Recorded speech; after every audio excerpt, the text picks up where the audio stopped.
आणि यानंतर थेट जाऊयात संजय राऊत बोलतायत। मुख्यमंत्री देवेंद्र फडणवीस यांनी एका मुलाखतीमध्ये असं म्हटलंय की 2014 मध्ये आम्ही शिवसेनेचाच मुख्यमंत्री करणार होतो, 151 जागा देखील द्यायला तयार होतो, मात्र 147 जागा द्यायला तयार होतो, पण तुम्ही 151 वर अडून राहिले, मुख्यमंत्री तुमचाच झाला असता। असं आहे की आता 2025 आहे, 2014 आणि 2025 मध्ये पुलाखालून बरंच पाणी वाहून गेलं। तसं म्हटलं तर 2019 वर पण बोलायला हवं। 2019ला काय झालं? 2014 साली भारतीय जनता पक्षाचे वरिष्ठ नेते दिल्लीतून त्यांचा कार्यक्रम घेऊन आले होते युती तोडायची। मी त्यांचं ठरलं होतं युती तोडायची। चर्चेचं फक्त गुऱ्हाळ सुरू होतं। माननीय बाळासाहेब ठाकरे नव्हते, हयात नव्हते। याचा फायदा घ्यावा, पहा आम्ही काय म्हणतोय ते। आणि या निमित्तानं शिवसेनेला आपण संपवावं ही त्यांचं एक धोरण होतं, योजना होती। जरी हिंदुत्ववादी वगैरे हे लोक असले दाखवत होते, तरी शिवसेना संपवण्याचं फरमान घेऊन त्यांचे वरिष्ठ नेते दिल्लीतून इथे आले, चर्चेचे गुऱ्हाळ घालत बसले। शेवटपर्यंत 147 151 हा आकडा सोडून द्या, पण भारतीय जनता पक्षाला जेव्हा पोस्टर लावायला महाराष्ट्रात माणसं नव्हती, तेव्हा गावागावामध्ये या भारतीय जनता पक्षाला आम्ही खांद्यावर घेऊन फिरवलं, हिंदुत्ववादी म्हणून मिरवलं। पार्ल्याच्या पोटनिवडणुकीनंतर, शिवसेनेच्या विजयानंतर भारतीय जनता पक्षाला साक्षात्कार झाला की महाराष्ट्रात शिवसेना आणि हिंदुहृदय सम्राट बाळासाहेब ठाकरे आपल्याबरोबर असतील तरच या देशामध्ये आपण हिंदुत्वाचा प्रखर प्रचार करू शकतो।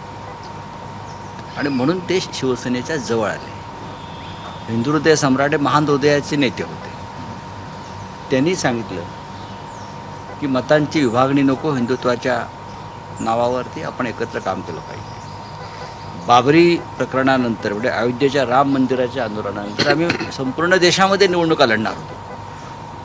हिंदुहृदय सम्राट शिवसेना प्रमुखाच्या नावाची एक लाट निर्माण झाली होती, शिवसेनेच्या नावाचे एक तुफान निर्माण झालं होतं। आणि आम्ही उत्तर प्रदेश, राजस्थान, मध्य प्रदेश, गुजरात अशा हिंदी भाषिक पट्ट्यामध्ये 60 ते 65 जागा लढायचं आमचं नक्की होतं। आणि आम्हाला खात्री होती तेव्हा आमच्या किमान 40 जागा निवडून आल्या असत्या या लाटेमध्ये लोकसभेला। आणि आमची तयारी सुरू असतानाच हे जेव्हा आम्ही जाहीर केलं, तेव्हा भारतीय जनता पक्षाचे धाबे दणाणले। अटलजींचा फोन आला बाळासाहेबांना, आणि अटलजींनी बाळासाहेबांना सांगितलं की बाळासाहेब, आप चुनाव लड़ रहे हो पूरे देश में, और उससे भारतीय जनता पार्टी को नुकसान हो सकता है, हिंदुत्व के वोट बिखर जाएंगे और बीजेपी हार जाएगी, कांग्रेस को फ़ायदा होगा। तो मैं आपसे विनंती करता हूं कि आप कृपया आपके उम्मीदवार पीछे दें। मी परत म्हणतो, बाळासाहेब महान हृदयाचे माणूस होते। त्यांनी परत आम्हाला सांगितलं की आपण निवडणुका ज्या राज्याबाहेर लढतो आहोत, उमेदवार मागे घ्या। अटलजींचा फोन होता, त्यांचं असं म्हणणं आहे, आपण त्यांचा सन्मान राखला। ते राष्ट्रीय स्तरावरती आम्हीच होतो, पण आम्ही यात त्याग केला प्रत्येक वेळेला। पण 2014 साली एका जागेवर 72 तास चर्चा चालली। मी होतो त्याच्यामध्ये। ओम माथुर तेव्हा त्यांचे प्रभारी होते, आणि आम्ही हा सगळा कार्यक्रम आणि हा सगळा खेळ पाहत होतो। पण मी एक नक्कीच सांगेन की देवेंद्र फडणवीस हे कोणत्याही परिस्थितीमध्ये शिवसेना भाजपची युती तुटू नये या मताचे होते, हे मी तुम्हाला अगदी प्रामाणिकपणे सांगेन। तेव्हा युती तुटल्यासंदर्भात करण्यासंदर्भात त्यांची भूमिका ही सकारात्मक होती, पण तरीही भारतीय जनता पक्षाचा वरून जो कार्यक्रम आला होता त्यानुसार युती ती तुटली। फडणवीस यांच्याच मंत्रिमंडळात असलेले नाही दंगलीचे मोठ्या दंगलीचे मास्टर माइंड हे नेहमी सरकारमध्येच असतात. सरकार कोणाचं आहे? तुम्ही जेव्हा देशद्रोहाचे गुन्हे दाखल करताय आणि काही लोकांवरच्या घरांवरती बुलडोजर फिरवताय, त्याने भडकाऊ वक्तव्य केली किंवा त्यांच्यावेळी दंगल भडकली, पण दंगलीची ठिणगी ज्यांनी टाकली ते तुमच्या मंत्रिमंडळामध्ये आहेत ना. तुम्ही जर निष्पक्ष राज्यकर्ते असाल, तुम्ही छत्रपती शिवरायांचं नाव सांगत असाल, तर छत्रपतींनी प्रजेला त्रास देणाऱ्या त्यांच्या नातेवाईकांनाही सोडलं नाही आणि सहकाऱ्यांनाही सोडलं नाही. उगाच शिवाजी महाराजांचं नाव घेऊ नका. तुम्ही तुमच्याच मंत्रिमंडळातले लोक आहेत जे कायदा सुव्यवस्थेला आव्हान देत आहेत. कायदा सुव्यवस्थेला आव्हान म्हणजे गृहमंत्र्यांना आव्हान आहे. हे देवेंद्र फडणवीसांनी समजून घेतलं पाहिजे. नुसतं चिखल उडवायच्या विरोधकांवरती आणि छाछूगिरी करायची, आय रिपीट छाछूगिरी, बरं का, त्याला राज्यकरण म्हणत नाहीत. ठीक आहे, आज तुमच्याकडे सत्ता आहे, बहुमत फार चंचल असतं. मी वारंवार नेहमी सांगतो, बहुमत हे फार चंचल असतं. कधी सरकेल इकडे तिकडे, तेव्हा मग तुम्हाला कळेल आपण काय चुका केल्या होत्या. 5 वर्ष काही संधी नाही आता. असं कोण म्हणतं? मी फार सकारात्मक माणूस. हो. मी बाळासाहेब ठाकरेंबरोबर काम केलेला माणूस आहे. शेवटचा मालुसर आहे मी. कळलं ना? साहेब मी फार सकारात्मक आहे.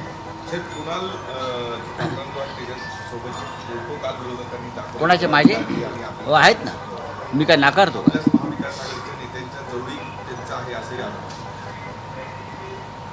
मग त्यांच्या लोकांचे फोटो काढणं दाखवले. कुणाल कामरा हा अनेक वर्ष आता कुठे? कुणाल कामरा या क्षेत्रात नवीन आला तेव्हापासून त्यांनी काँग्रेस पक्षावर सुद्धा त्या काळातल्या मनमोहन सिंग असतील किंवा सोनिया गांधी असतील त्यांच्यावरसुद्धा अशा प्रकारचे शो केलेले आहेत. आणि त्यांच्या शो ना तो जे काल हॅबिटेट नावाचं जो हे आहे ते काल तोडलं, बरं का. तिथे मी अनेकदा गेलेलो आहे. मी जातो अशा शो ना. मी अभिव्यक्ती स्वतः माझ्यावर टीका करतात ना हे लोक सगळे, मी तीही सहन करतो. काल त्यांचा तो स्टुडिओ किंवा त्यांचं ते एक व्यासपीठ तोडलं, अनधिकृत वगैरे दाखवून. इतक्या वर्षानं तुम्हाला तुमच्यावर टीका केल्यावर साक्षात्कार झाला का? किती जी वास्तू आहे त्याच्यामध्ये काही बेकायदेशीर काम केलेलं आहे हे तुम्हाला काल समजलं? तरुण कलाकारांचं एक व्यासपीठ तुम्ही तोडलं. लक्षात घ्या, तुम्ही कुणाल कामरावरती कायदेशीर कारवाई करू शकत होता, काहीच हरकत नव्हती करायला. पण यालाच औरंगजेबाची वृत्ती म्हणतात. औरंगजेबानं मंदिरं तोडली, तुम्ही लोकशाहीचं मंदिर तोडलं काल. आणि जर तुम्हाला अनधिकृत बांधकामात तोडायचे असतील तर बुलडोझर मलबार हिलला फिरवा. सर्व मंत्र्यांच्या बंगल्यामध्ये 100% बेकायदेशीर कामं, एक्सटेन्शनची कामं झालेली आहेत. आणि महापालिकेच्या परवानग्या न घेता अगदी वर्षा बंगल्यापासून महापालिकेने निरीक्षण करावं. हां, सगळे सरकारी अधिकारी असतील, मंत्री असतील, प्रत्येकाच्या घरात मागे पुढे आतमध्ये हे त्या स्टुडिओप्रमाणे त्यांच्यापेक्षा मोठी कामं अनधिकृतपणे झालेली आहेत. कायद्याचं तुम्ही पालन करणारे लोक आहात ना, मग कायदा सगळ्यांसाठी सारखा ठेवा. तर कुणाल कामरा म्हटलेला आहे की मी काहीही चुकीचं केलेलं नाही आहे, त्यामुळे मी माफी मागणार नाही. त्यांनी काहीच चुकीचं केलेलं नाही. रिक्षावाल्याला रिक्षावाला म्हणणं, गद्दाराला गद्दार म्हणणं, चोराला चोर म्हणणं, लफंग्याला लफंगा म्हणणं, हा काय देशद्रोह असतो का? असतो का? नाही ना. आपण औरंगजेबाला तेच म्हणतो ना. आपण छत्रपती शिवाजी महाराजांबरोबर ज्यांनी बेईमानी केली त्यांना आपण बेईमानच म्हणतो ना. काय नवीन तुम्ही शब्दकोश निर्माण केला असेल महाराष्ट्रात ह्या लोकांनी, तर तो नवीन शब्दकोश समोर आणावा. शब्दरत्नाकर नवीन त्यांनी निर्माण केला असेल तर तो शब्दरत्नाकर प्रसिद्ध करावा. त्यांनी करावा ना, आम्ही तो स्वीकारू.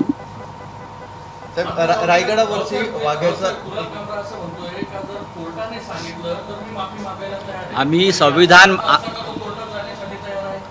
बघा, मी त्याला ओळखतो, त्याचं आणि माझा DNA सारखा आहे. हां, असे अनेक लोक आहेत जे लढणारे लोक आहेत, झुकणार नाहीत. माझंही तेच म्हणणं आहे, कायदेशीर कारवाई केली पाहिजे. तुम्ही जर कुणाल कामरा हा चुकला आहे, त्यांनी काहीतरी वेगळी भूमिका मांडली आहे जी कायद्याच्या चौकटीत बसत नाही, त्याच्यावर तुम्ही कायद्यानं कारवाई करा, त्याला अटक करा. तुम्ही त्याला अटकही करू शकता, तो कायदेशीर लढाई लढेल. तुम्ही गुंडगिरी करताय, करा ना मग गुंडगिरी. मी म्हटलं ना, बहुमत फार चंचल असतं, फार चंचल असतं. साहेब, रायगडावरचा वाघ्या कुत्रा जो होता इतिहासामध्ये त्याची नोंदच नाहीये असं इतिहासामध्ये नोंद असलेल्या अनेक गोष्टी आपण इतिहास म्हणून स्वीकारलेल्या आहेत, कारण त्या छत्रपती शिवाजी महाराजांशी संबंधित प्रेरणादायी गोष्टी आहेत. चला.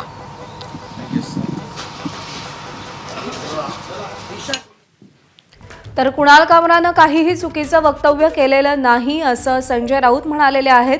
आणि राजकारणातल्या इतिहासातल्या काही घडामोडी सांगत असताना 2014 भाजपचे काही लोक युती तोडण्यासाठी आले होते, पण युती तुटू नये यासाठी देवेंद्र फडणवीस आग्रही होते असं देखील संजय राऊत यांनी सांगितलेलं आहे.